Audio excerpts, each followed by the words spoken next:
So the first distinction I want to make is that the 11-dimensional model was one I generated from processes of argument and thought that I developed in the book, right? So it made sense intuitively and visually. And what did it do?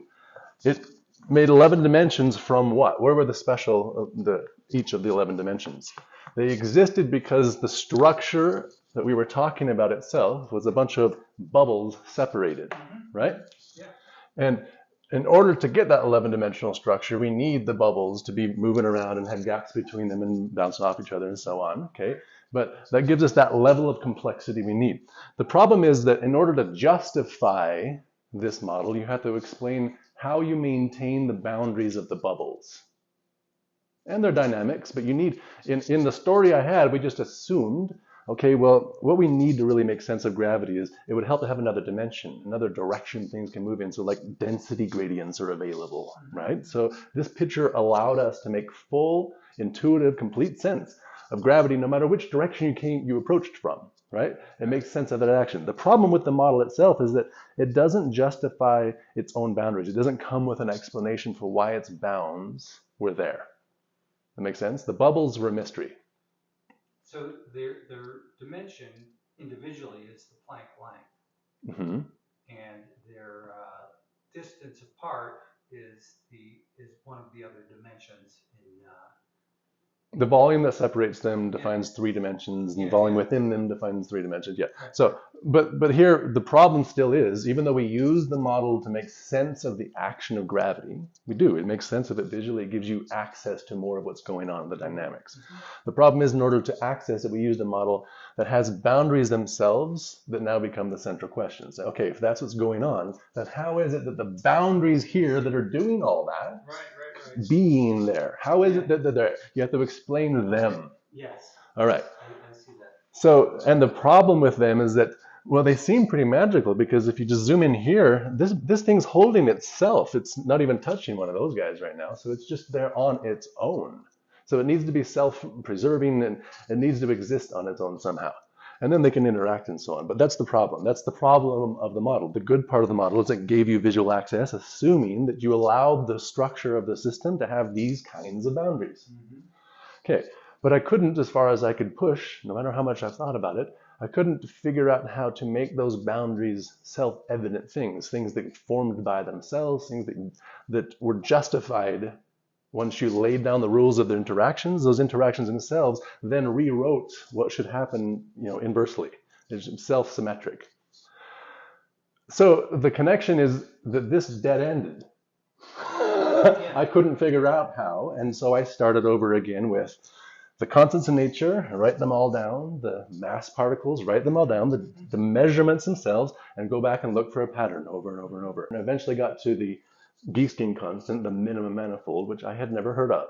Mm-hmm. Okay, so the numbers led me to discover that on Wolfram Alpha. And as I started to figure out what it meant to have a minimum manifold, it means you're forming boundaries in a domain, but the boundaries themselves, because it's a manifold, justify themselves. They justify the continual presence, the continual actions, and that they exist. Like a hurricane makes sense to you because you imagine wind coming and they form a boundary and they get this big cloud line. That boundary being present makes sense because you understand it's under action, right? Here, we've got boundaries that are present, but we haven't explained the actions that make them at all. So if you want a geometry whose boundaries are there, it's got boundaries doing things that you want to provide density gradients and so on like that. But you want the boundaries to be justified fully, invertible and balanced and so on, then you need to be in a manifold. Okay, so here I picked a model that would do what we needed to explain gravity, but it wouldn't justify its own boundaries, and that explanation of gravity didn't extend to quantum mechanics in any obvious way. We went from 11-dimensional model to explain gravity visually, okay, and it was intuitive. Jumping now to a 5-dimensional model that has what differences? It doesn't have the gaps. There are no spaces between the boundaries that it makes. All of the boundaries it makes touch themselves. Okay? Yes? And that's a big difference between the 11-dimensional model because the boundaries are now justifying themselves. The logic of the boundaries is creating the boundaries.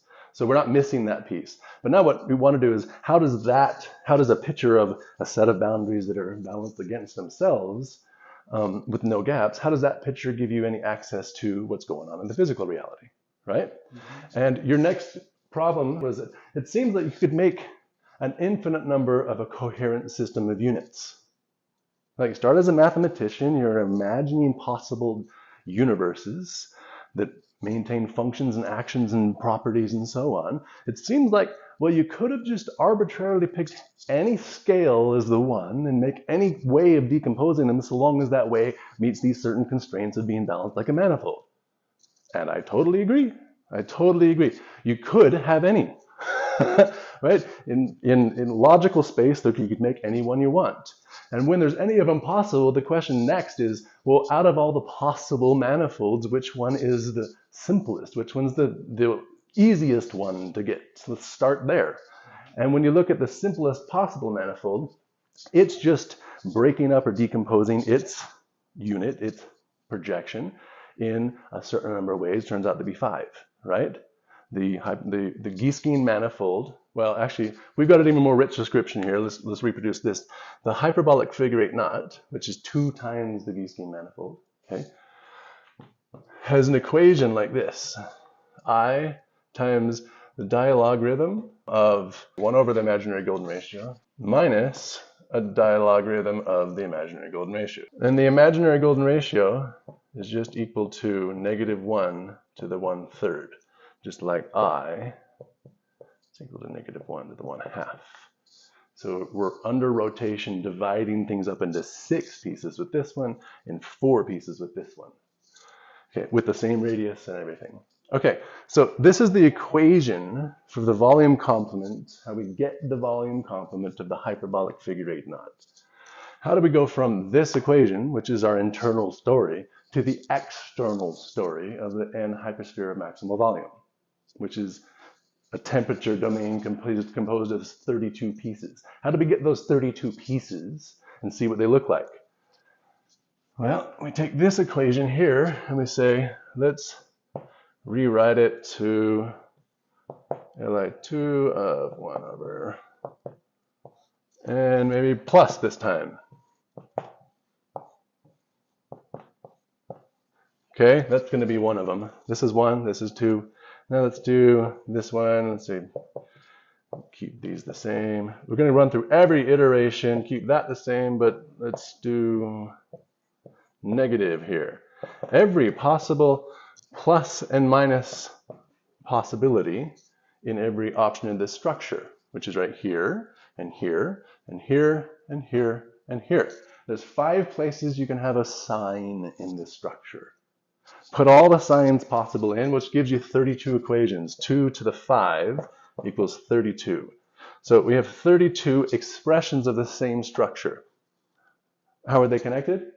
Exactly. They're all fitting together. That means we're using this one structure, this one logarithmic connection to define 32 exterior actions, exterior geometric pieces, right? And that's the shape algebraically. We need the picture. What is the picture doing? It's actually represented by all 32 of these things, right? All 32 of them at the exact same time. And you can go to any intersection and slice this way, slice this way. You can reduce this system to only a portion of it if you want. But the whole system is balanced by all 32 at the same time on top of the internal complement it is maintaining, which defines the minimum possible volume complement. So out of all the logical possible coherent systems available, the best geometric one would be the one based on the Giesecke constant, or the hyperbolic figure 8 knot. That's the one that physics uses, it looks like. That's the story as I interpret it from the numbers so far. That's not just the bottom at geometry, that's not the limit there, it's the bottom in physics. Now, what does this mean we're defining dimensions as? What visual access or advantage do we get from this? It means that we're getting an exterior projection that looks like a sphere, but that sphere is held together by internal boundaries that are breaking the fluid or the projection up into pieces of different sizes. At one scale, the boundary breaks up into 8 pieces of equal pieces. At another scale, zoomed in, it breaks up into 18. Another scale, it's 32, where we're seeing the boundary of all of these, okay? So as you zoom out, these 32 come together at some scale to now be 18 kinds of things. And as you zoom out more, they become 8 connected things. At all points, there's no gaps. What is that scale that it's? At 18 and 8? The largest scale. The largest scale is 10 to the 32 meters-ish, the whole projection of the sphere. And then the internal boundaries are 18 and 10 to the negative 18 and 10 to the negative 8 meters in size. It's a Riemannian sphere bounded by the Clifford torus, okay? But a Riemannian sphere is a double sphere. It's a sphere and a second one, and both of these two spheres are somehow connected at all their points. Not smoothly, it can be in any way, but the question is, what is that connection? Look, how do you get a sphere and an inverted sphere, and their boundary points are all connected somehow? That's the question. We're trying to develop that. And so far, I really believe that the connection is defined by, from the outside, if you're in the exterior projection, not outside of the universe, if you're in the biggest circle of the domain, you're really you're caught between a two-dimensional boundary, a circle, and another two-dimensional boundary. You're in the projection. So the boundary of the projection is a two-dimensional circle, one that you're within, and another one that's smaller than you. Okay? Following so far? At least the words? Yeah. Okay. I think that the two-dimensional circles, the way that they break up to fit together are exactly, not approximately, the gamma function and the zeta function. So the two-dimensional plane that the circle is defining is actually dividing the plane up either as the gamma function or as the zeta function, depending on which of the two circles you're on. And they're both in the system at the same time, but on the different scales. Okay, so things are always hyperbolically dividing. Four-dimensional projection from the outside. Where did the fifth dimension go? It's hidden here on the inside. It always stays on the inside. But it's holding up the character of everything on the outside. Everything is riding on top of how those things are folding back on top of each other. That's the kind of the big insight of physics. We're forced to use meters as a base. What? I mean, the wording is, you're used to the word being this number that we picked randomly, this scale we picked randomly. We started out with random measures and we called them certain things, but then we figured out in science that, oh, we need to update these bases. We need to change what we think they are. Because we've discovered more connections in physics. And you're like, if you want to believe they're all real at the same time, then you need to pick this as the scale, because all of these are agreeing with that. And what does that mean? That means when you write the physics equations down and you pick the right scales, the coefficients out in front all go to ones. Yeah. You could always use it with the coefficients and not ones, but if you want a simple description, the coefficients should be ones, and it's only the actions being compared to each other that give the equations and the relationships. Right. Okay, so it is a big mind-blowing point to discover, to realize that physics has discovered what? They discovered that the bases of reality, time, space, charge, mass, and temperature, actually have built-in scales. Built-in scales for what? For the simplest representation of the actions of physics. If you're trying to hold them as central things, then the actions of physics themselves, the equations in the field of physics, in order to have them be as simple as possible, we have to specify some magical scales called the Planck length, the Planck time, the Planck mass, Planck charge, and Planck temperature.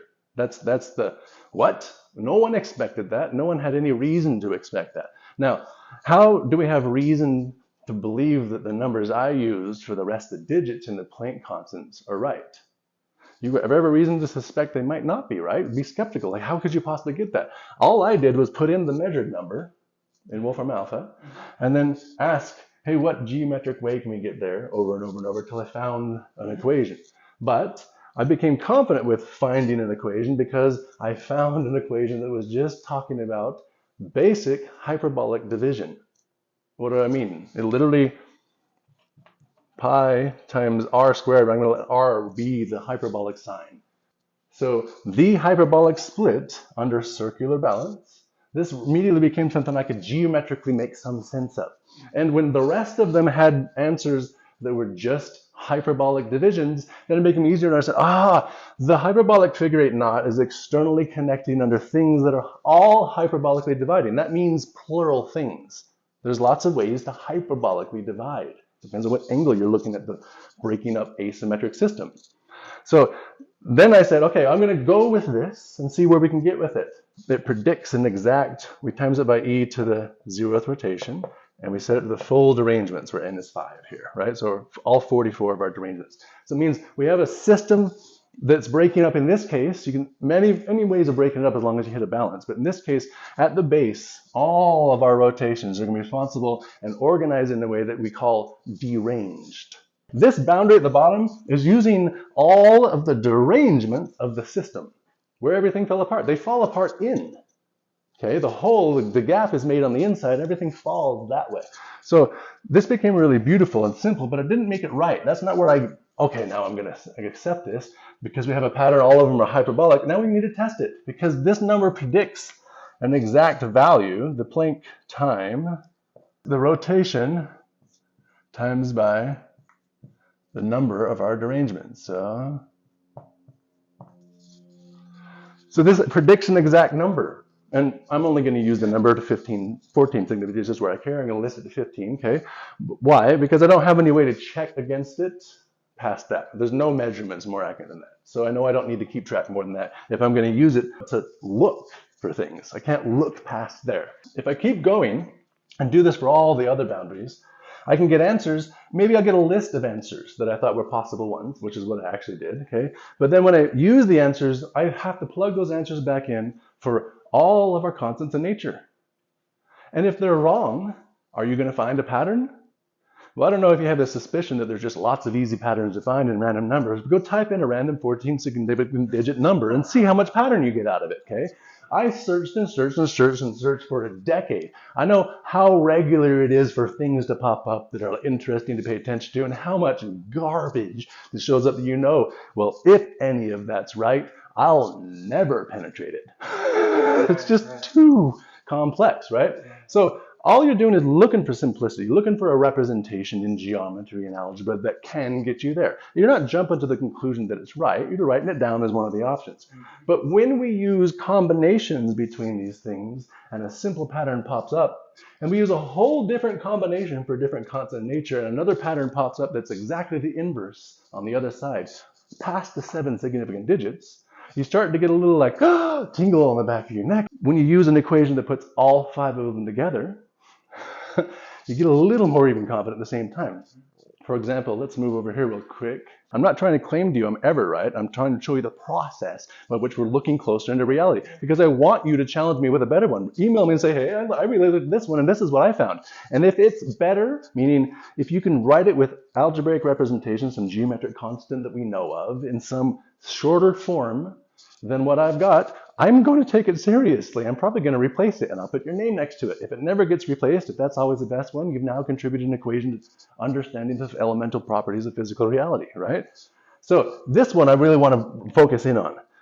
Tease it apart. It's made up of, there are 2 different pulled apart pieces of the gamma function, the Q and the P parts, okay? So the gamma function internally has 2 different things it's doing, 2 different scales of action, or if you look, it's got 2 different kinds of ways it's dividing the world up, okay? So you can naturally pull those ways apart and talk about one and then talk about the other. When you do, you call it now the P regularized gamma function and the Q regularized gamma function. Both of these functions are 2-dimensional. They're the internal pieces of gamma. So I set the arguments, the dimensions of these functions equal to the time rotation and the space rotation. The same thing for the P, time and space. And I did it for all of them. I searched everything. But what I found in the end is that I could algebraically combine them all from all the stuff I found so that if we multiply the square root of this one and the square of this one multiplied by the delta Feigenbaum constant in here, by the way. Everyone know about that constant? You know about the alpha Feigenbaum constant for periodic bifurcations? You know that one? This is the opposite one that's 90 degrees to it. It comes with every system that has alpha Feigenbaum constant that has the delta also. Okay, so this is saying we're under division or rotation internally. We're internally dividing via these 2 arguments, okay? And externally, the whole gamma function, these are pieces of the whole gamma function. This is now the whole gamma function on the outside. Its argument is now just the 4th temperature rotation divided up by the charge and mass rotations. Okay? And when I do this, I didn't do the right-hand side of the equation yet, I've now got all 5 rotations in one equation referencing just the gamma function. And when I check for the backside of that, what pops out as the answer? The Giesking constant times by 5 over the Weierstrass constant is the doubly periodic frequency or factorization of the gamma function cubed. 5 things being doubly periodically divided in 3 ways, multiplied by the Giesking constant. It's a very geometrically easy thing to read. And there's several other things where we've combined many things, but this one we combine all 5, and it still predicts or still spits out something that I can interpret geometrically, which also confirms the same sort of geometry we were already talking about. So this is the process, is you don't believe any one thing. You keep in mind that I found an answer. So I'm listing it, and and you list all the ones that are answers, because it's easier to do that than come back to it and start over. Here, my latest time of starting from scratch and doing it, I redid them. And if you pay attention to the right-hand sides now, there are always some partition some this is a real part of J3, times by some geometric constant that suddenly is really easy to interpret. This one's 1 over 2 pi, this one's 4 pi, 1 over 4 pi, 4 pi, 4 pi, 8 pi, 1 over 8 pi, 8e times negative Euler-Mascheroni constant. Does anyone know what that number is? You never heard of it? I have heard of it. I haven't. Okay. The Euler-Mascheroni constant is best. One of the representations would be here. It's literally equal to, if you can take the harmonic series, so 1 over k, but you're going to k from 1 to n. Okay, but we're going to let n run all the way to infinity now, the whole harmonic series, and you take the difference between doing the same thing as an integral. So the step size being 1, or connected integral the same shape. So that this is going to be blue size, the step size of 1, the blue shape, and then the red shape is the connected one.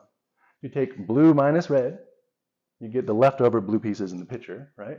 And that area equals the Euler-Mascheroni constant. So it's representing the difference between discretion and smooth connection in the hyperbolic logarithm. Cool. Yeah, it's a really cool number. Anyway, it's got a lot of lore around it, because people are trying to figure out, why does it show up in physics so much? Why does it show up in chemistry so much? You know, not just in logic. Why wouldn't it be just a thing we do in calculus? Why is it actually physically around? So, great. If you keep looking at the rest of the pattern, now I'm not claiming to you that these are right. I'm claiming to you that I took the time to look at the data points and look for the best number and check all, or look for the best explanation of all, and check them against these partition constants. I had to check against every single one. This one uses J r to the 4th, but I checked J theta and J theta squared and J theta cubed and J theta to the 4th also, and 1 over J theta, 1 over J theta squared. I checked them all for every single one. And this last time I did it very rote, systematically, so I couldn't, did I already do that one? No. I do it and I scratch it off. Next. I did them all for every single one. In fact, now we're going to, our next step is going to try to code the process. So we can ask Wolfram alpha, here's the number for the constant of nature. Input the number. Here's the boundaries we're checking against from here. Okay? And then solve for this. So it'll give us a measurement for this, but then it'll also rank the back end. And it'll have ways to do it that are scientific. We have a measurement, we have the data point. Pick your range. How much do you believe the reported measure? I like to cut off at 2.5. I don't want anything that goes past 2.5 sigma. I like things that are around 1 or less. I really like things that are at half. I think your average sigma should be half. And when you look at all the error bars of what the numbers I got right now, the average sigma is 0.47. Great. Great. Okay, anyway, this is where I'm at. And the big thing is that we have pi's and all of a sudden zetas. The zeta of 5 right here. Here, the first derivative of the zeta function at 0.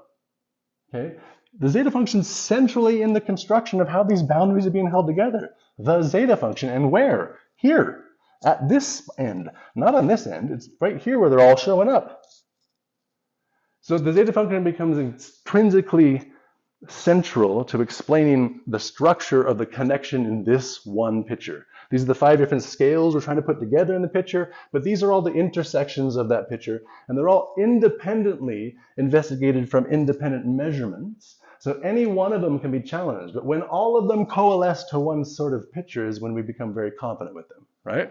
And I think we're definitely pushing there. All right. Is this helping? Yeah. Think of our system as a two-part system that's connected because it's a Mobius connection. You can go around once and talk about that expression, or you can go around the circle twice, and now you're back to where you started, right? Let's graphically, for now, just write down this like a domino. We got a square and another square. We're going to think this one is the hydrogen, and this one is the helium. We're connecting them. Why?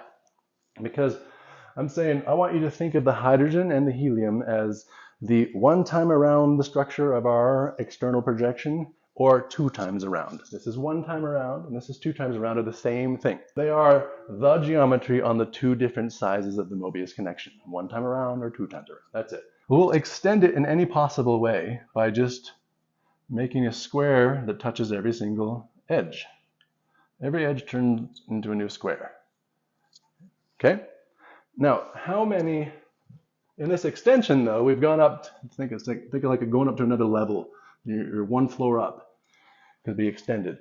Now, how many squares do we have? We used to have 2, and now we have 8. If we extend it one more time,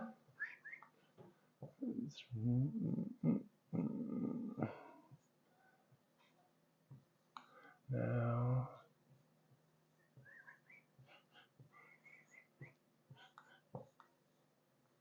I think I did that right. Now we have how many? 18. And if we do one more time, it's going to go to 32, but I'm not on room to draw that. Okay, so what I'm trying to show is here, when we start with a domino tiling connection, there's a math constant in geometry called the domino tiling constant.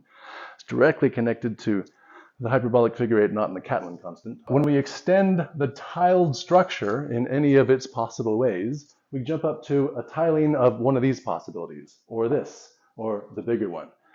And there's two options of ways to jump, clockwise or counterclockwise. If you're going to offset the symmetries, you can add another loop in the existing partition structure, say one more loop here or one counter loop there.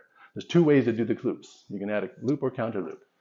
And that leads us to this sort of picture where if we take, okay, this one's always stubborn.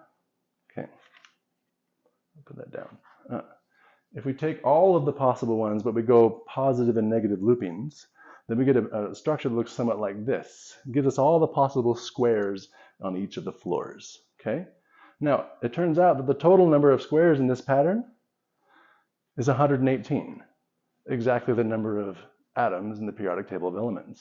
And if you look at any, if I put this thing right, if you look at any of the connections here, any pattern like between this one and the one straight below it, it only has one straight below it. Boom, boom.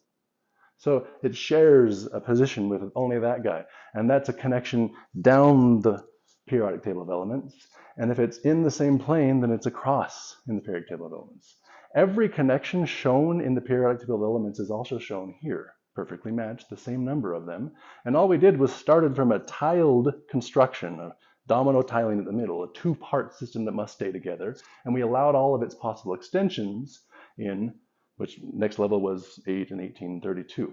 Perfectly mirroring, doesn't make it right, but it makes it a useful model at least, perfectly mirroring the system that we're trying to explain in chemistry. Start with a base geometry of some sort that extends itself to only these sets. Okay, I love that. Can you relate this to the mathematics that you've already developed? Remember, we have the outside ones. We want to do Planck temperature. Temperature is like this. It equals the fourth rotation times by 2n to the 32, right? Remember these? The Planck, well, let's do mass. Planck mass is equal to the third rotation from 2n to the 8, negative 8. The Planck charge is equal to the second rotation, and it's 2n to negative 18. So these 8, 18, and 32, I'm saying, are literally, you're just taking the existing derangements that exist, loops that exist in these, and you're adding loop, one more there, one more there, one more there, until you go all the way around. fill everything up with it. Now counter loop everywhere. Now it's all full. All right, well, you can still go to smaller loops. Smaller loops are harder, right? If you bend a spring into a tiny loop, it's much harder to do that than a big loop. But you start with the big loops, the mass loops here. You have 8 of those. And then once you fill all those up, you've literally gone down the periodic table of elements. We got hydrogen here and helium all the way over here. So this is our row of 2. But then our next row has, the way we wrote it is that, with 6 more over here. Right, so there's 8 and then 8. So this is going to be filling up the mass loops in the existing structure clockwise and then counterclockwise. And then 18 on the next one and 18 on the next one and 32 on the next one and 32 on the next one. What do I mean? If we look at the periodic table, it's got 18 in this row, 18 in this row, and 32 in this row, and 32 in this row, right? So literally, I'm proposing that these connected partition structure of the minimum manifold gives possibility to extra loops in the structure it's already presenting. So it makes a certain structure to exist. That structure can be modified by containing more energy or holding more energy if it's distorted or disturbed by just the right amount in order to loop up one of the existing available loops. And as you go down from smallest amount of energy loop to the biggest amount of energy loop, you go down the periodic table of elements, making the minimum structure become a more richly bound, wound up structure, representing the heavier and heavier element until it becomes the heaviest one on the periodic table of elements, which will be the edge of a black hole. So on Earth, there are no things that are as wound up as the heaviest atom on the periodic table of elements. We've never measured it. We've never interacted with it anyway. We believe it's there for symmetry reasons. I believe it's there. But this picture says the same thing. We have this exact, on the outside, number of places that we can loop up in. And as you do, your structure changes, but you can do it. And if you do, you now become a higher level distortion, but you're still balancing your internal boundaries. You're just doing it by an extra loop, double twist or a triple, you add one or subtract one. Okay, that's the claim or picture. I find that kind of visceral, and I see this as representing the cone of the hyperbolic space way over there on the poster. Okay, and the gap, the jaggedness is trying to show the difference between the quantized spacing you need in order to do. There's a quantization and a smooth connection involved. We've got a quantization and a smooth connection bounding it because the gap's on the inside. So the quantized jumps have to be able to move around on the inside. After we do this, we should do a constant of nature, go through the whole process together. That'll really help a lot. Okay. In physics, there was a non-arbitrariness discovered in the scaling of the dimensions, the Planck constants. It's non-arbitrary. It's that they're a physical size, and in the algebraic mapping of physics, when we write down the equations for how actions in physics are connected and use them to predict things, so we believe heavily in these equations. When we write those down, those equations themselves, the collection, the whole set together, suggest that we should write that set in one set of dimensions. If you want them all, a coherent set of mathematical operations that physics is holding, the whole set together, then that forces you to take the Planck length, the Planck time, the Planck charge, the Planck mass, and Planck temperature as literal bounds of the dimensions. All 5 bases agree on the projection and its scale, the 1. They agree on the 1. They disagree on how 1's being divided up. Or they play a different role in the dividing up of 1. Each base, okay? So the fact that they all agree on 1 is, I think, really vital here. We're trying to see what I'm saying here. If every bound, every smaller decomposition bound, agrees that I make sense of myself in reference to 1, but it's always the same 1, are you following this? That means that the bases themselves not just agree all on 1, but that they have to maintain partitioning that 1 under the same dynamics forever. So that's where coherence of the system. That's what the coherence comes in. Okay, 10 tetrahedron, 5 cubes, and 5 octahedron. There we go. So 10 tetrahedron, 5 cubes, 1 icosahedron, 1 dodecahedron, 5 octahedron. Yeah. Now, what are we saying exactly? We're saying that one skeleton has vertices that you can get all of these by connecting the vertices differently. Partial vertices. You take a partial selection of vertices and you can get all those shapes. But you get this one once, that one once, this one 10 times, this one 5 times, and this one 5 times. That is very interesting for a lot of reasons. First of all, the fact that this has a ratio that's the golden ratio is important. We believe that the exterior domain is dividing up via the gamma function and the zeta function. The gamma function, if you put x plus 1 and set it equal to itself to find out where it's unitarily symmetric. So you set gamma of x plus 1 equal to gamma of x minus 1 and try to solve. Is there any place that it's actually true? And it's true at x equals the golden ratio and 1 over the negative golden ratio. It's conjugate. So these two numbers are the unitary self-symmetric balance point in the gamma function itself. It's part of the structure in the gamma function. It shows up in many other ways too, but there's just one easy way to show it. As a little cool side note, if you do gamma of x plus 1 and set it equal now to the opposite of x minus 1, different equation just because of the minus sign. Now it's true at the imaginary golden ratio and 1 over the imaginary golden ratio. Okay, so both of these, the golden ratio and the imaginary golden ratio, intrinsically construct the balanced division of the gamma function. They're unitarily built in to the gamma function itself. This is the argument at our base construction for the hyperbolic figure A naught. This is the argument that the gamma function balances on, right? And this one. But these two are the arguments they balance on.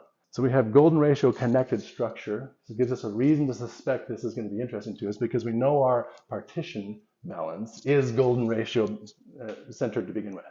Great. So it also gives us all 5 of the Platonic forms. So we should be able to go from one to another if we use it as a transform instructor. This one's right now our best candidate.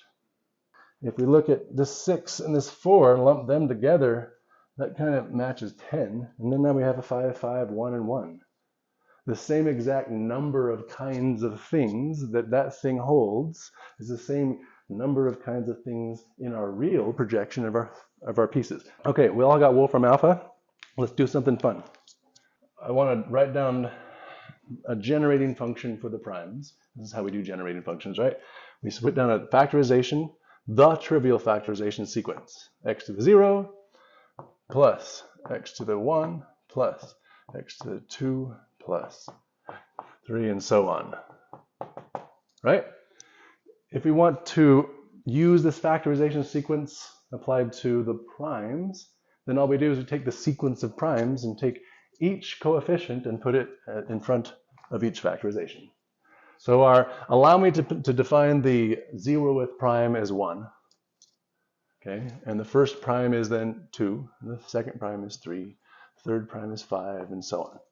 So we write this sequence up, trivial factorized, and we want to know, if we set this whole thing equal to 0, is there a base in which it can do that? Is there an x that solves that equation? And if there is, then the x acts as the base of trivial factorization for the primes. All of them, because you put the whole sequence in, right? So we're looking for an x. Maybe there's no solution. Maybe there is a solution.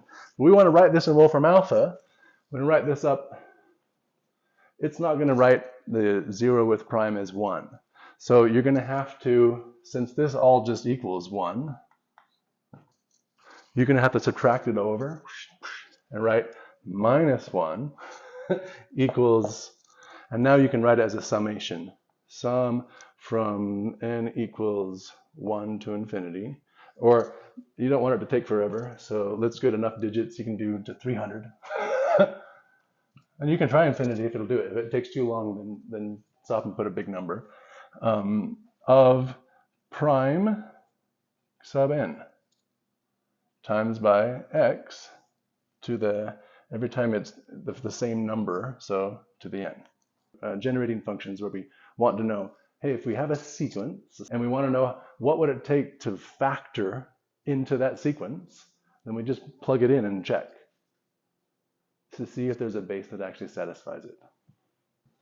Second answer is negative 0.68, 67, 3, 7, then an 8. 3, 4, 3, 4. 4, 6, 0, 6, 3, think we're probably there. 1, 2, 3, 4, 5, 6, 7. 1, 2, 3, 4, 5, 6, 7. Good. That's how I count them. I put a little dot underneath the 7th part and dot in the 14th, so I know I'm done, and this is where the hinge point is. There's 2 solutions to this factorization of the primes generation function, right? And this one we need to interpret, and this one we need to interpret. There's 2 bases that solve it. Let's apply our method for interpreting numbers to this number and see what pops up. Just try to see through the noise of this mysterious number and to see if you can find any geometric connection that means anything to you. And then when you see one, write it, tell me, I'll put it on the board. If there's more than one, we'll make a list. You're searching for something that's not too complicated, something that would be penetratable logically, something you could parse piece by piece. Say, start right around here and ask the number out to here and see if there's anything that pops up that's a simple representation that gets you there. And then ask it to here and ask it to here and go all the way down to, say, there. Oh. Ooh. Ooh.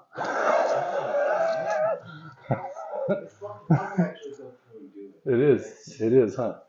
That's why I want you guys to do it. Yes. So type in the bottom one. How many digits are you pulling right now? 1, 2, 3, 4, 5, 6, 7. Okay.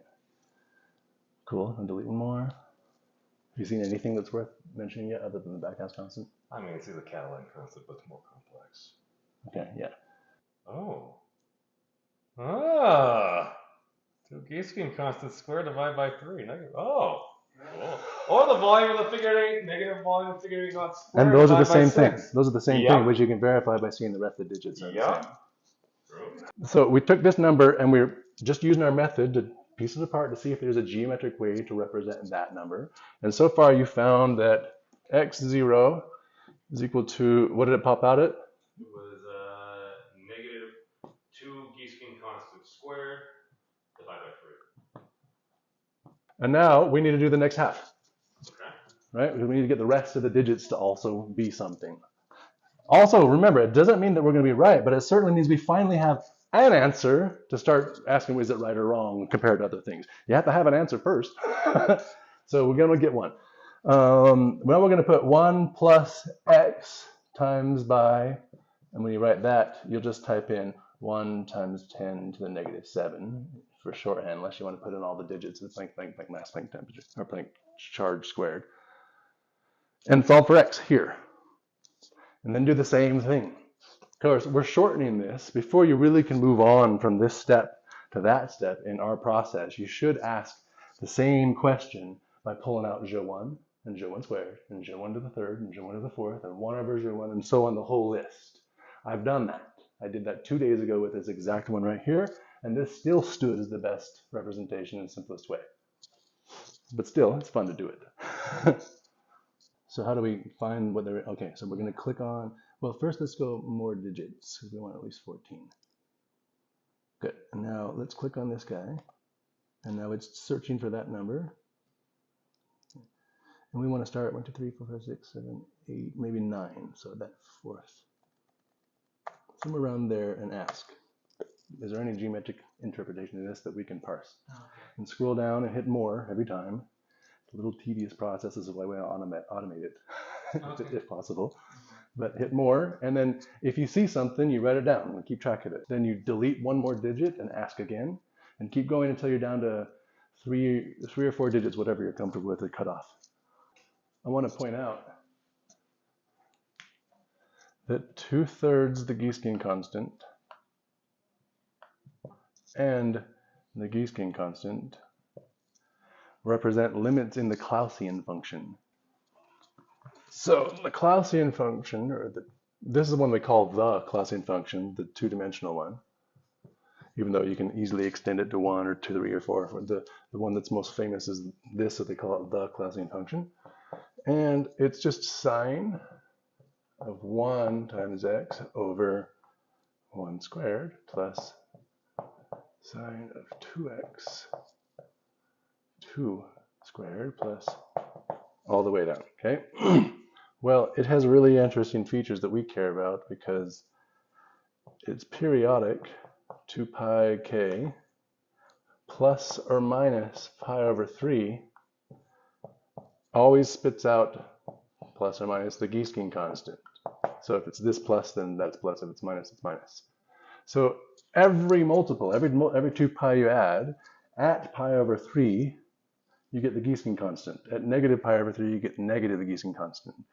Now, if we instead take our multiples at plus or minus 2/3 pi, then we get plus or minus 2/3 the Giesking constant. Over and over and over and over for any whole number of k. You guys following this so far?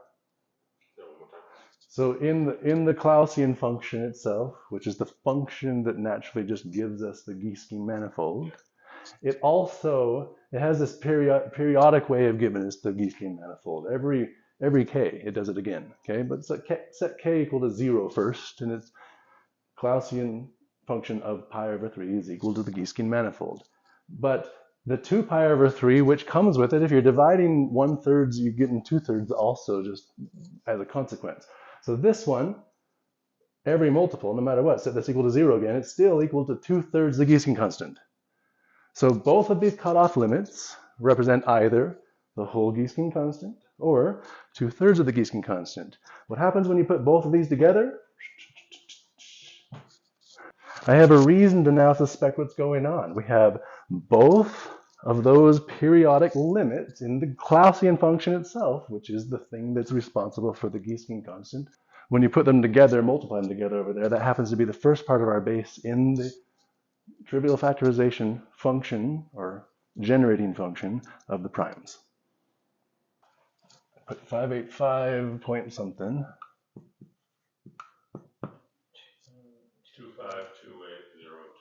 2528028. Okay, times by our terminal boundaries. Good. So now we have our new number. So if you can start the whole process over again for this piece. You ask this number, what do you equal? But here's the difference in this time. When you're asking on the right-hand side, you know how accurate you need to be this time. When you were asking on the left-hand side, there was a sloppy range. The number could have been here and bigger over there, or smaller here and bigger over here. You didn't know where it connected. But since you picked a answer, right or wrong, it's forced that the other one now has to make up all the rest of the digits, out to 14 significant digits. So this one, you're not going to be asking down to 4 significant digits. It needs to be right, so it gets all of those. Right? It needs to be so that it gets this number originally reproduced out to 14. You're not going to skim on that. So you only consider the ones that do it to the right number of significant digits. Now remember, when we did this just now, we only did the very first step. We asked minus the digits down, collected a few answers, and got this one as we really liked it. But we really needed, then that was step 1. Now you have to pull out J1 and all the J's in all their powers and see if any good answers pop up. Same thing with this one now. It takes a while, but this is what I found. So I'm going to write it here. 1 plus 3 times the first lemniscate constant times 3 imaginary part of J3 squared. And that works to every significant digit. And it's calling in the first lemniscate constant, which is buried into the gamma function. We can't take it out. All 3 lemniscate constants are part of the trivial internal action of the gamma function. How do you get from that iteration down to the 1 plus 3 lemon? From this to that? Oh, I asked, so I put that number in. I'll click on this number now. Yeah. So it's just got that, and you're going to hit this and delete 1 and delete 2 and delete 3 maybe, but that's it. And if something pops up, cool, put it on a list. And then you got to say, start with the full number again and say equals 1 over J1 times x. Solve for x. And then do that thing for that number. Okay, so method. now we're looking for a representation of this. Best number. Okay, Yes. now, okay, I got you. Yeah, which is the small piece of our 2-piece system. Okay, so we drive the big action, small action, big twist. Always in that order too, always. Ooh, okay. I got you. Let's start over entirely again now and do it for one of the constants of nature, the conductance quantum. So let's do it together. Hopefully it works for everyone's computer at the same time. We can just go through it. So somebody read out for me the measured value of the conductance quantum, which I think is a symbol of capital G sub 0. The conductance quantum Mm-hmm. 7.7409, and then it's 1729. 1729. Oh yeah, yep. Okay, times over 10 again to the what? What are the 5? Did you say? Yeah, 10 and a negative. Negative 5, and the units are? SC squared over m squared kgs. Okay, over what? M squared kilograms. Kilograms. Cool. Okay, so there's our measurement. That's the number we want to interpret, right? We're going to use the exact same process, the primary action times by some primary boundaries, and we know that those boundaries are these, interpreted in terms of Planck constants, times by the, I shouldn't add too many parentheses, 1 plus or minus some terminal action on the fixed terminal set of boundaries. Over and over. So we're going to apply that again. We're looking now, we're going to ignore this part really, and we're looking for 1, 2, 3, 4, 5, 6, 7, somewhere around here accuracy for that number. Okay? So you just type in this number, but keep the power. And when I write this, I mean these digits now. So write all the string of digits with the power and set it equal to X is our AP.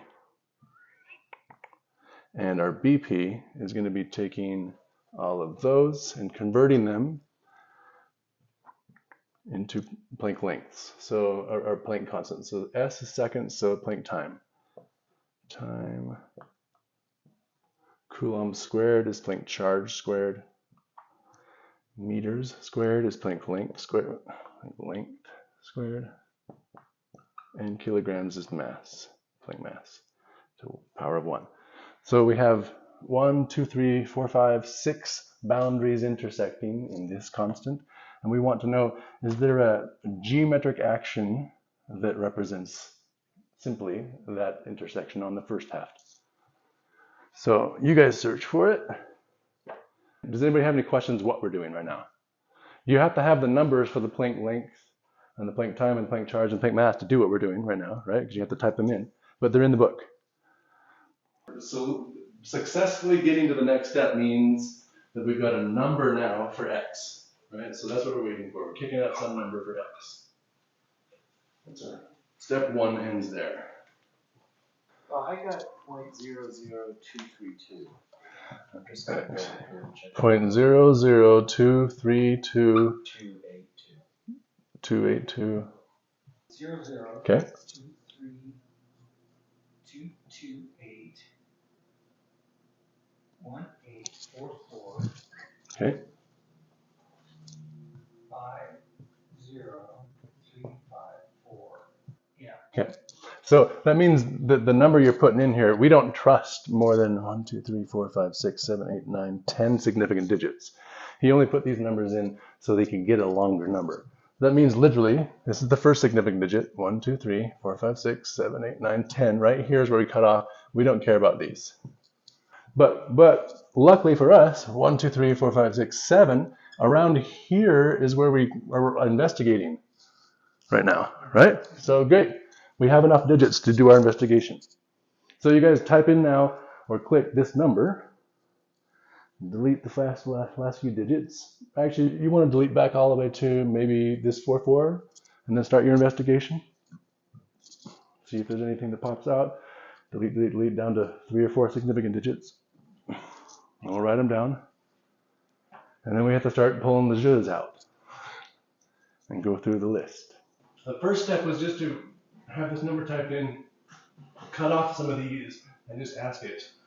And then run the whole gauntlet down, asking down, right?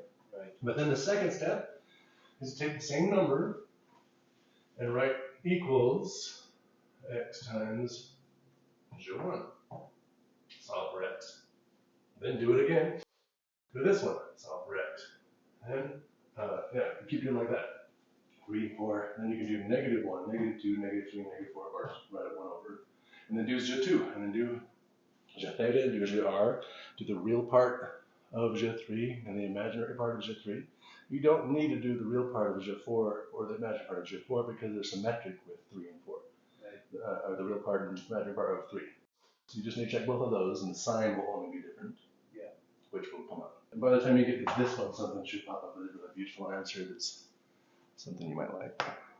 And we're starting the process now of decoding the primary action, the number that represents the primary action. And the first way we do it is not by equaling anything. We just say out to this many digits and ask Wolfram alpha, is there anything interesting that makes us get to this number? And if not, well, if there is, we write it down, right? And you're the determinant of that. We're using the guides of simplicity. The simpler it is, the more we like it. But also it needs to be, you don't have to worry about whether it matches the numbers. You're starting with it matching the numbers at this stage. And then you the second factor. Then the second factor is, now we have to ask the same question we asked, but pull out the numbers that Wolfram alpha doesn't know about, which in our model would only be the jeux and the 5 rotations. But we're just worried about the jeux right now. And we don't know which jeu. The jeu is a partition constant. So if you're asking how is this being balanced via partition constants, it needs a partition constant that it's applied to, but you don't know which one. So you have to check them all. And how do you decide? Well, your output list of possible answers are what you're going to decide among. Right? If it's one that's a rock star answer that's really nice and beautiful, then it'll stand out. If there's a few of them that are nice, you got to keep them both. You got to keep them all. By nice, it means it must mean something geometric. You're looking for a geometric explanation, a story that you could say means something. What answers popped up for you?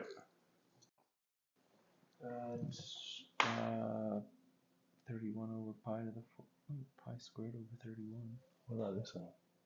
Oh, God, I don't know how to see it. So he found that it's equal to that for the first bit, right? 1 over pi times j1 squared. That's nice. Okay, most of our constants of nature have as their primary action either something that has pi in it or j1 in it or both. Most, that's true, yes. Or it could just be 1. Over the pi over 31, or how did you get to the jeu? Oh, he checked this number, didn't find anything interesting, and then he set the number equal to j1 times by x, and check, nothing interesting. J1 squared times by x, and he checked, and the first thing that popped up was this, 1 over pi. Okay, so then you just set equal to the jeux and the others. Okay. Yep. And you're doing that why? Because Wolfram alpha doesn't know about the existence of those geometric numbers. It can't be giving you an answer in terms of these if it doesn't know about them, so you pull them out. You just pull each one out and ask now, and just ask the same thing again. It's tedious, but write down the best answers. And when you're done, you should have a list where one thing is standing out as much better than the others, and if not, you have to keep a track of all the list. Well, you should probably keep track anyway. It's going to save you time when you go back through it the second time. The answer we found for the primary action, we're going to put it here in our equation. J1 squared over pi. Okay. And now we know these digits to as much as we want in our model, 14 at least, okay? And we know all those. We didn't know this to 14. So now we need to check the backhand piece, meaning 1 plus x times by our terminal boundaries, or 1 times 10 to the negative 7, and solve for this new x. Now we're looking to get the answer for the number that represents the terminal action. And then we're going to decode that number. You got an x value yet? This is, you can write as parentheses 1 times 10 to the negative 7 parentheses. Is it negative 9.14, etc.? For this? Yeah. Okay, I don't know. Let's see. Negative 9.145. But What did you get? Negative 4.39944. Huh. Did you get an answer yet? Let me double check my list. Okay. oh, I see a mistake here. Negative 4399. That's what he got too. Yeah, 9944. So now this is our new number, not this one, right? Our x is that. 4399793 is what you get if you change the false digits. Yeah. 4.399793. 3997953. 7953. Good. So then we have an accuracy out to there. We have 4 significant digits, which is what we were expecting because we didn't have a 14 significant digit to start with, right? Okay.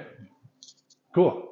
So let's start searching for a way to interpret this one. And because it's lunchtime, I think let's search. Well, you can do all of them you want later, but let's search against set that equal to x times just theta squared.